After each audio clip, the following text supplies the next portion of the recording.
There are places at sea where compasses spin, radios fall silent, and entire fleets vanish without a trace. This is one of those stories. June 3rd, 1947. The war had ended, but the seas were far from safe. That morning, 9 vessels, 7 supply ships, and 2 destroyers set out from the Scottish coast. Their orders were simple: a cargo run across the North Sea.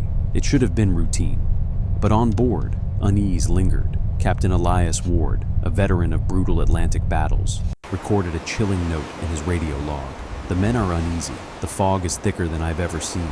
Compasses twitch, radios crackle. Still, we sail on." The crew laughed nervously, trying to shake the tension. But as the ship slipped deeper into the gray horizon, even the most seasoned sailors fell silent. By dusk, the convoy had entered the mist that would erase them from history. As night descended, the sea grew stranger. The fog was no longer a veil, but a wall, dense, unnatural, suffocating. Compasses spun in circles.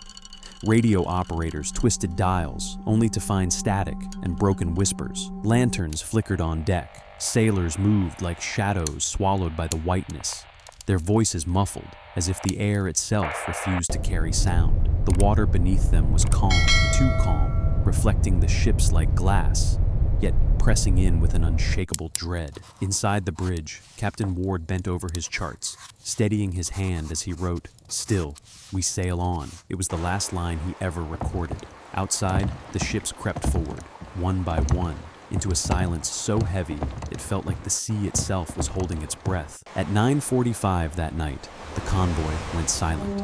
No distress call, no flare, no warning. By dawn, the horizon was empty.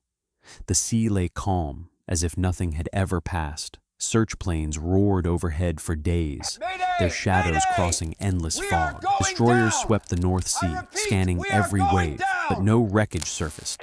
Not a single lifeboat, not even a drifting crate. The Admiralty issued its verdict: storm. But crews on nearby routes swore the weather was clear, the skies unbroken. Sailors whispered of the drowning line, a cursed stretch of sea where compasses fail, radios die, and lights move like phantoms. What happened that night was sealed by silence. The absence of answers only deepened the mystery. In the months that followed, strange accounts surfaced. A lighthouse keeper on the eastern coast swore he saw engines glowing in the fog, drifting where no ship should linger. Fishermen claimed he heard distant horns, as though a fleet passed just beyond the mist, invisible yet near. But every search ended the same, with nothing. The Admiralty grew quiet, records disappeared, ship manifests were erased, weather logs sealed. Finally, an order came down.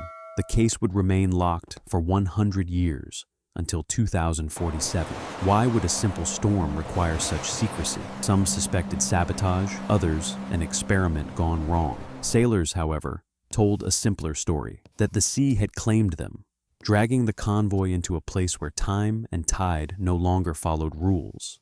Nearly 80 years later, silence shattered. On March 17th, 2025, a live stream appeared online. The footage was grainy, distorted, and gray. It showed 9 ships drifting in formation through a heavy fog. Their hull numbers matched exactly. Even the paint looked fresh, as though no years had passed. Viewers swore they heard voices, sailors laughing, engines rumbling, officers barking orders. Families of the lost recognized the sounds of fathers, brothers, and sons.